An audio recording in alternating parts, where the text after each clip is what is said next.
မင်္ဂလာပါဒီနေ့ Creo သင်ခန်းစာလေးမှာပြပြပေးမှလည်းရတော့ဒီမှာ solid တွေကို draft လို့လုပ်နေပါเนาะ draft ဆိုတာလေးကိုလုပ်ပြပေးမှဖြစ်ပါတယ်အဲ့တော့ draft เนาะ draft လုပ်မယ်ဆိုရင်ဒီမှာကပြောထားတာတူပဲเนาะဒီမှာနဲ့ပြတာတူပဲ draft surface ရယ် draft hink ရယ်ပူးထားတာရှင်ဆိုကြီးရယ်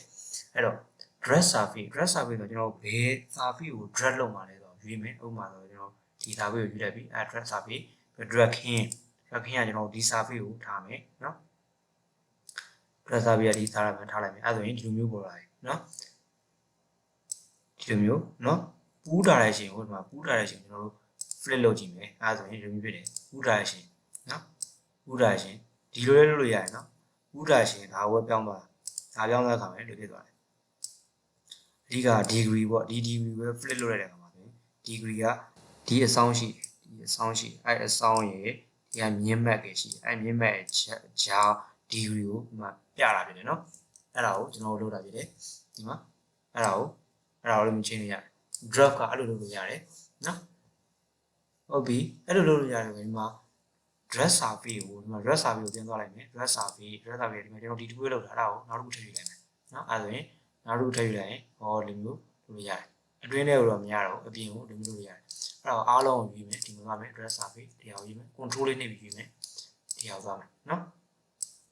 အဲ့ဆိုရင်ဒီလိုလုပ်ရရတယ် draft surface ဒါ draft surface လုပ်ရပြီเนาะဘယ်နှစ် degree လုံးပါလဲဆိုတော့လုပ်ရရပြီလေဟုတ်ပြီအဲ့ဒါကို remove လိုက်မယ် remove လိုက်ပြီးတော့ကျွန်တော်တို့တစ်ခုပဲပေါ့ဒီတစ်ခုပဲယူလိုက်ပဲအဲ့ဆိုရင်ဒီလိုနေသားလေးဖြစ်နေတယ်ဒီလိုနေသားလေးဖြစ်တယ်เนาะအဲ့ဒါကိုကျွန်တော်ဒီမှာ plane ဖော်လိုက်မယ်ဖော်ပြီးတော့မှ split လုပ်မယ်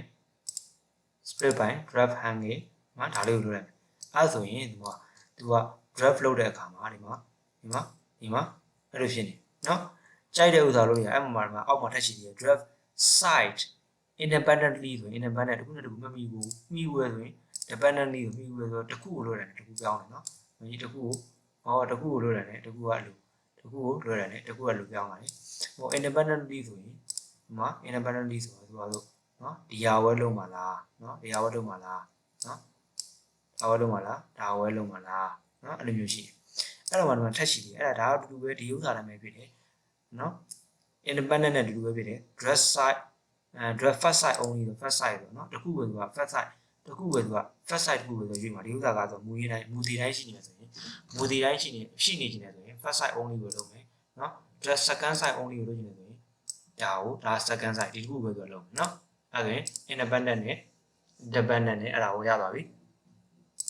ဟုတ်ပြီအဲ့လိုမျိုးစီကိုကျွန်တော်ထပ်ပြီးတော့နောက်ထပ်ဗာထပ်လို့ရတယ်ဆိုတော့ဒီမှာ draft เนาะ draft ကိုဆိုတော့ပြီးတော့ surface ကကျွန်တော်ဒီ surface ကိုလုပ်မယ်เนาะပြီးတော့ tracking ရတာကိုလုပ်မယ်เนาะ plane ဖြောက်လိုက်မယ်ဖြောက်ပြီးတော့ split ဘာနဲ့ split လုပ်မှာလဲဆိုတော့ဒီမှာဒီဥစ္စာကိုဒီ SP line ဖြစ်ဖြစ် line ပေါ့ကိုကြိုက်ရ line ကိုဆွဲခဲ့နိုင်တယ်ကြိုပြီးတော့ဆွဲခဲ့နိုင်တယ်เนาะဒီမှာဒါကိုပေးလိုက်မယ်အဲ့ဒါကိုပေးလိုက်တယ်ဆိုရင်လည်းဒီမှာ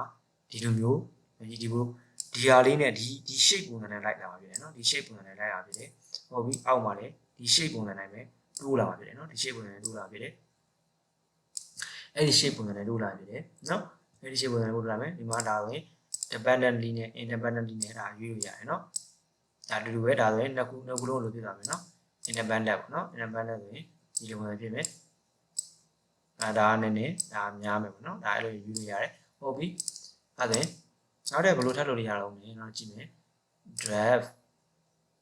surface ကကျွန်တော်တို့ဒါဝယ်ယူမယ် tracking ကဒါဝယ်ယူမယ်ယူပြီးတော့အဲ့ဒါရင်ဒီမှာဒီလိုလုပ်လို့ရတယ်เนาะဒီမှာသူကဓာကြီးကိုကျန်နေတယ်အဲ့လိုကျန်နေเนาะအဲ့တော့ကျွန်တော်တို့ဘာလုပ်မလဲဆိုတော့ဒါကိုဖြစ်လိုက်မယ်ဒီ draft ကိုဖြစ်လိုက်မယ်ဒါကိုဖြစ်လိုက်ပြီးတော့ draft surface tracking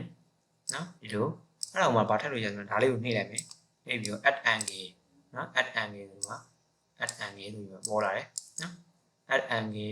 ဒီမှာဒါကိုကြာကျွန်တော်ဒီနေရာမှာ30လို့ထည့်လိုက်မယ်ဟောပါဆိုရင်ဒီနေရာ30ပုံစံလေးဖြစ်သွားပြီနော်30ဒီရတဲ့ dress လို့ရတယ်နော်ဒါလည်း dress လို့ရတယ်ဘယ်လိုထားမလဲဒါဒီလိုဖြစ်နေတယ်အဲ့ဒါကိုလည်း change လို့ရတယ်ဒါ 1.5 ပေါ့နော်ဘယ်လို change လို့ရတယ်နောက်ထပ်ထည့်မယ်နှိပ်မယ် add angle တခုထပ်တိုးလာပြီဟုတ်ပြီကျွန်တော်ဒီဟာကိုဒီဘက်မှာထားမယ်နော် 20 degree မဟုတ်ဘူးကျွန်တော်25လောက်ထားမယ်